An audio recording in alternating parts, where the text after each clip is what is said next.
Hello दोस्तों, स्वागत है आपका हमारे यूट्यूब चैनल मरीन वर्ल्ड में। दोस्तों, आज के इस वीडियो में मैं आप लोगों को बताऊंगा मुग़ल साम्राज्य के संस्थापक बाबर के इतिहास और इससे जुड़ी महत्वपूर्ण जानकारी आप लोगों को दूंगा। दोस्तों, वीडियो में आगे बढ़ने से पहले मैं आपसे रिक्वेस्ट करना चाहूँगा कि अगर आपने अभी तक इस चैनल को सब्सक्राइब नहीं किया है तो इसे ज़रूर सब्सक्राइब कर लीजिएगा और अगर वीडियो अच्छा लगे तो इसे शेयर ज़रूर कीजिएगा। तो चलिए दोस्तों, इस वीडियो को स्टार्ट करते हैं। मुग़ल शासकों ने लगभग 300 सालों तक भारत में अपनी हुकूमत चलाई। इस दौरान मुग़ल साम्राज्य के कई महान और परमवीर योद्धा भी आए जिनका वर्णन भारतीय इतिहास में देखने को मिलता है। लेकिन मुग़ल वंश का बाबर न सिर्फ एक महान योद्धा था बल्कि सबसे महान शासक भी था जिसने मुग़ल राजवंश की नींव रखी थी। अब हम बाबर का जीवन परिचय जान लेते हैं।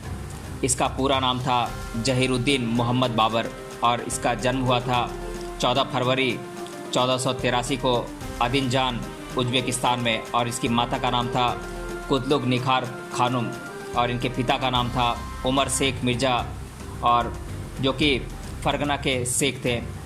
इनकी पत्नियां थी आयशा सुल्तान बेगम, जैनब सुल्तान बेगम, मौसमा सुल्तान बेगम, महम बेगम, गुलरुख बेगम, दिलदार बेगम, मुबारका यूसुफजाई, गुलनार अगाचा इत्यादि इनकी बीवियाँ थीं।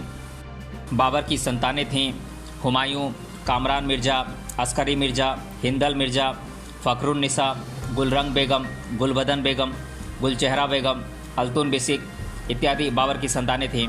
और बाबर का भाई था चंगेज़ खान। बाबर की मृत्यु हुई थी 26 दिसंबर 1530 को आगरा में। बाबर भारत का पहला मुग़ल सम्राट था जिसका पूरा नाम जहीरुद्दीन मोहम्मद बाबर था। मुग़ल साम्राज्य के सम्राट बाबर फरगना घाटी के शासक उमर शेख मिर्ज़ा के सबसे बड़े बेटे थे। पिता की मौत के बाद महज 11 साल की उम्र में ही राज्य की जिम्मेदारी इन्हें सौंप दी गई। उन्हें कम उम्र में ही सिंहासन पर बिठा दिया गया। इसकी वजह से उन्हें अपने रिश्तेदारों का विरोध का भी सामना करना पड़ा था। छोटी सी उम्र से ही बहादुर योद्धा ने अपने क्षेत्रों का विस्तार करने के लिए सैन्य अभियानों की शुरुआत कर दी थी। हालांकि अपने शुरुआती अभियानों के दौरान इस वीर योद्धा ने फरगना शहर में अपना नियंत्रण खो दिया था, लेकिन उसने इस शुरुआती झटके को सत्ता की तलाश में नाकाम रहने दिया और सफदिक शासक इस्माइल प्रथम के साथ साझेदारी की और मध्य एशिया के कुछ हिस्सों पर जीत हासिल की। आखिरकार उन्होंने भारतीय उपमहाद्वीप पर अपनी नजरें गड़ाई और इब्राहिम लोदी द्वारा शासित दिल्ली सल्तनत पर हमला कर दिया और इब्राहिम लोदी को पानीपत की पहली लड़ाई में हरा दिया। इसी के साथ भारत में मुग़ल साम्राज्य की शुरुआत की गई। इसके बाद उन्हें जल्द ही मेवाड़ के राणा सांगा के विरोध का सामना करना पड़ा, जिन्होंने बाबर को विदेशियों के रूप में माना और उन्हें चुनौती भी दी। बाबर ने खानवा की लड़ाई में सफलतापूर्वक राणा सांगा को हरा दिया। एक महत्वाकांक्षी कवि होने के अलावा वह एक प्रतिभाशाली कवि और प्रकृति प्रेमी भी थे। मुग़ल सम्राट बाबर का जन्म 14 फरवरी 1483 को अंदीजान शहर के फरगना घाटी में जहीरुद्दीन मोहम्मद बाबर के रूप में हुआ था। बाबर के पिता का नाम उमर शेख मिर्ज़ा था जो फरगना की जागीर का मालिक था और उसकी माता का नाम कुतुल निगार खां था। बाबर अपने पिता की तरफ से तैमूर के वंशज और अपनी माँ की तरफ से चंगेज़ खां के वंशज थे। इस तरह जीत हासिल करना और कुशल प्रशासन बाबर के खून में ही था। मुग़ल बादशाह बाबर मंगोल मूल की बरला जनजाति से आए थे, लेकिन जनजाति के अलग अलग सदस्य भाषा, रीति रिवाज और लंबे समय से तुर्की क्षेत्रों में रहने की वजह से खुद को तुर्क मानते थे। इसलिए मुग़ल सम्राट ने तुर्कों से बहुत समर्थन हासिल किया था और जिस साम्राज्य की उन्होंने स्थापना की थी वह तुर्की थी। आपको बता दें कि बाबर का परिवार चगताई कबीले के सदस्य बन गया था। उन्हें इस नाम से ही पुकारा जाता था। वे पितृपक्ष की ओर से तैमूर के 5वें वंशज और मातृपक्ष के तरफ से चंगेज़ खां के 13वें वंशज थे। बाबर ने जिस नए साम्राज्य की स्थापना की वह तुर्की नस्ल का चगताई वंश था जिसका नाम चंगेज़ खां के दूसरे बेटे के नाम पर पड़ा था। बाबर की मातृभाषा चगताई थी जिसमें वे निपुण थे। बाबर ने बाबरनामा के नाम से चगताई भाषा में अपनी जीवनी भी लिखी थी, लेकिन फारसी उस समय की आम बोलचाल की भाषा थी। बाबर के पिता उमर शेख मिर्ज़ा ने फरगान की घाटी पर शासन किया था। क्योंकि उस समय तुर्कों के बीच उत्तराधिकार का कोई निश्चित कानून नहीं था। वहीं बाबर जब महज 11 साल के ही थे तब उनके पिता उमर शेख मिर्ज़ा दुनिया को अलविदा कह गए, जिससे छोटी सी उम्र से ही बाबर जिम्मेदारियों के बोझ तले दब गए। शुरुआती दौर तो बाबर के लिए काफ़ी चुनौतीपूर्ण और संघर्षमय रहा है, लेकिन बाद में इसी मुग़ल सम्राट ने भारत के कई हिस्सों पर राज किया। आपको बता दें कि बाबर ने शुरुआती दौर में अपने पैतृक स्थान फरगना पर जीत तो हासिल कर ली थी, लेकिन वे बहुत समय तक उस पर राज नहीं कर पाए और उन्हें हार का सामना करना पड़ा था। उस समय उन्हें बेहद कठिन दौर से गुजरना पड़ा था, लेकिन इस समय मुग़ल सम्राट का कई सहयोगियों ने साथ नहीं छोड़ा था। वहीं कभी हार नहीं मानने वाले मुग़ल सम्राट ने एक ऐसा पासा फेंका कि अफ़गानिस्तान के शासक बन गए। दरअसल विलक्षण प्रतिभा के धनी सम्राट बाबर ने उस समय का फ़ायदा उठा लिया जब उसके दुश्मन एक दूसरे से दुश्मनी निभा रहे थे और 1502 ईस्वी में अफ़गानिस्तान के काबुल में जीत हासिल की। इसके बाद उन्हें बादशाह की उपाधि मिल गई। बादशाह से पहले बाबर मिर्ज़ा की पैतृक उपाधि धारण करता था। फौलादी इरादों वाले इस मुग़ल बादशाह ने उस समय अपने पैतृक स्थान फरगना और समरकंद को भी जीत लिया। आपको बता दें कि मुग़ल बादशाह बाबर ने 11 शादियां की थी। उनकी 11 बेगम थी, जिनके नाम थे आयशा सुल्तान बेगम, जैनब सुल्तान बेगम, मौसमा सुल्तान बेगम, महन बेगम, गुलरुख बेगम, दिलदार बेगम, मुबारका यूसुफजाई और गुलनार आगाचा। उनकी बेगमों से बाबर के 20 बच्चे थे। बाबर ने अपने पहले बेटे हुमायूं को अपना उत्तराधिकारी बनाया था। मुग़ल सम्राट बाबर मध्य एशिया में अपना कब्जा जमाना चाहता था, लेकिन बाबर मध्य एशिया में शासन करने में असफल रहा। लेकिन फिर भी मुग़ल बादशाह के मजबूत इरादों ने उन्हें कभी हार नहीं मानने दी। उनके विचार हमेशा उनको आगे बढ़ने की प्रेरणा देते रहे। यही वजह है कि मुग़ल बादशाह की नज़र भारत पर गई। तब भारत की राजनीतिक दशा भी बिगड़ी हुई थी, जिसका मुग़ल सम्राट ने फ़ायदा उठाया और भारत में अपना साम्राज्य फैलाने का फैसला लिया। उस समय दिल्ली के सुल्तान कई लड़ाइयाँ लड़ रहे थे, जिस वजह से भारत में राजनीतिक बिखराव हो गया था। आपको बता दें कि उस समय भारत के उत्तरी क्षेत्र में कुछ प्रदेश अफ़गान और कुछ राजपूत के अंदर थे, लेकिन इन्हीं के आसपास के क्षेत्र स्वतंत्र थे जो अफ़गानी और राजपूत के क्षेत्र में नहीं आते थे। उस समय जब बाबर ने दिल्ली पर हमला किया था तब बंगाल, मालवा, गुजरात, सिंध, कश्मीर, मेवाड़, दिल्ली, खानदेश, विजयनगर और बहमनी रियासतें आदि अनेक स्वतंत्र राज्य थे। आपको बता दें कि बाबर ने अपनी किताब बाबरनामा में भी 5 मुस्लिम शासक और 2 हिंदू शासकों का जिक्र किया है। सभी मुस्लिम शासक दिल्ली, मालवा, गुजरात और बहमनी से थे, जबकि मेवाड़ और विजयनगर 2 हिंदू शासक थे।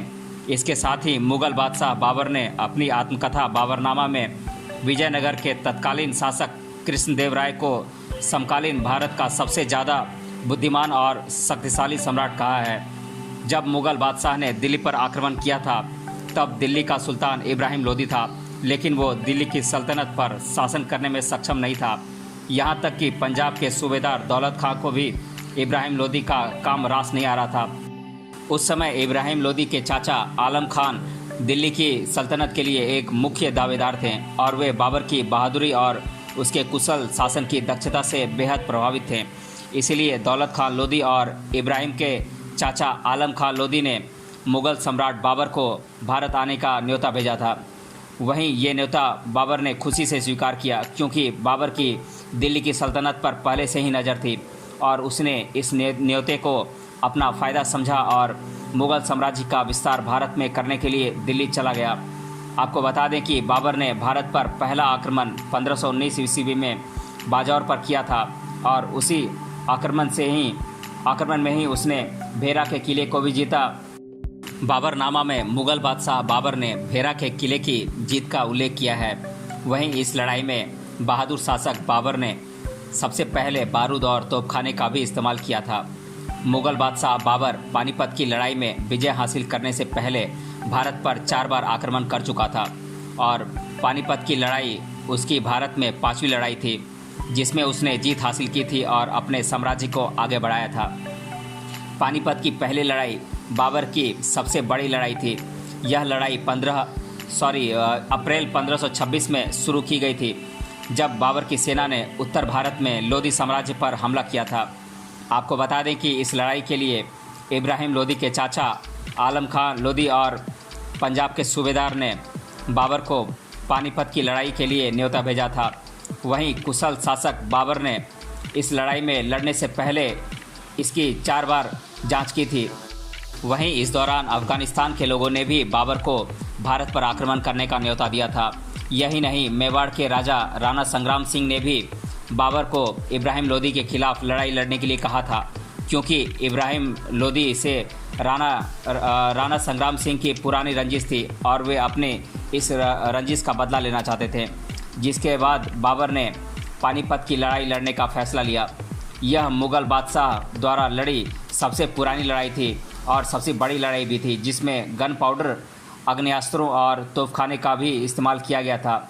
इस युद्ध में इब्राहिम लोदी ने खुद को हारता देख खुद को मार डाला, जिसके बाद बाबर ने मुग़ल साम्राज्य का भारत में विस्तार करने की ठानी।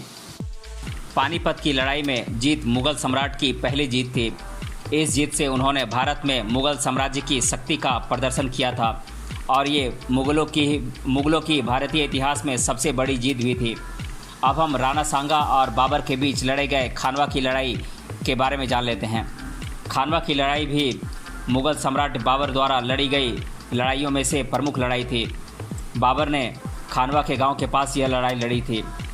आपको बता दें कि पानीपत के युद्ध में जीत के बाद भी बाबर की भारत में मजबूत स्थिति नहीं थी। दरअसल जिस राजपूत शासक राणा सांगा ने बाबर को लोदी के खिलाफ लड़ने के लिए भारत में आने के लिए न्योता दिया था, अब उन्हें ही बाबर की पानीपत में जीत और उसके भारत में रहने का फैसला खटकने लगा था। राणा सांगा मुग़ल सम्राट बाबर को विदेशी मानते थे और चाहते थे कि बाबर काबुल वापस चला जाए। इसी वजह से राणा सांगा ने बाबर के भारत में शासन का विरोध किया और बाबर को भारत से बाहर निकालने के साथ दिल्ली और आगरा को जोड़कर अपने क्षेत्र का विस्तार करने का फैसला किया। हालांकि बाबर ने भी राणा सांगा को खुली चुनौती दी और राणा संग्राम सिंह की इस योजना को बुरी तरह असफल कर दिया और बाबर की सेना ने राणा सांगा की सेना को कुचल दिया। आपको बता दें कि खानवा की लड़ाई में राणा संग्राम सिंह के साथ कुछ अफ़गानी शासक भी जुड़ गए थे, लेकिन अफ़गानी चीफ को भी हार का सामना करना पड़ा था। खानवा की लड़ाई 17 मार्च 1527 में लड़ी गई थी। इस लड़ाई में बाबर की सेना ने युद्ध में इस्तेमाल होने वाले नए उपकरणों का इस्तेमाल किया था, जबकि राजपूतों ने हमेशा की तरह अपनी लड़ाई लड़ी और वे इस लड़ाई में बाबर से बुरी तरह हार गए। दोस्तों, ये वीडियो काफ़ी लंबा होने वाला है, इसीलिए आज के इस वीडियो में हम इतना ही रहने देते हैं। अगले वीडियो में हम जानेंगे घाघरा की लड़ाई के बारे में, मुग़ल साम्राज्य की स्थापना के बारे में, बाबर की मृत्यु कैसे हुई इसके बारे में हम जानेंगे और भी बातें हम जानेंगे बाबर के बारे में अगले वीडियो में। आज के इस वीडियो में हम इतना ही रहने देते हैं। मिलते हैं अगले वीडियो में इसके पार्ट 2 के साथ। तब तक के लिए धन्यवाद।